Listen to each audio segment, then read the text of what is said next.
Hello, I'm TheNerdySteve, and welcome to my movie review channel. If you like what you see, I'd appreciate you liking, commenting, or subscribing. Today, we'll be reviewing Travis Knight's Masters of the Universe in one take. So, let's go. Stranded on Earth for 15 years, Adam finally finds the Sword of Power and a way back to his home of Eternia. There, he must confront and defeat Skeletor in hopes of saving his friends, family, and world. I have close to zero nostalgia for He-Man and company. I think that's important to note because this movie definitely tries to engage those who have nostalgia for these characters. I'm completely unaffected by it, so something that you might find appealing, interesting, or cool just did not do anything for me. And I think that's where the film loses me the most. I don't know who is its target audience. It seems to go from being a family superhero film to a nostalgic smorgasbord.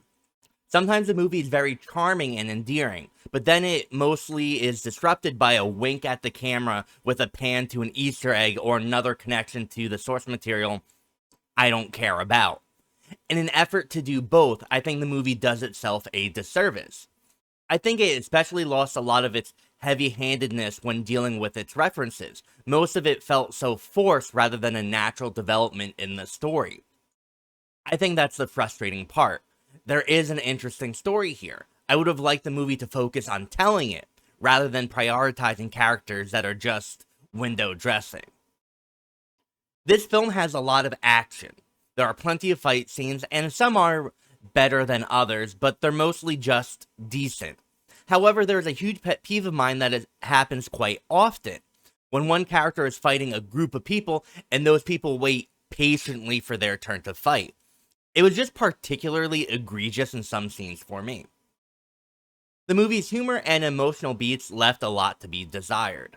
I chuckled a couple of times, but mostly none of the jokes were landing, which was a shame because there is a silliness and absurdity that permeates the film that I would have loved to have been embraced more. Then we have the more sentimental moments, which definitely didn't land for me either. I found them to be cringy and awkward. I don't know how to politely put it.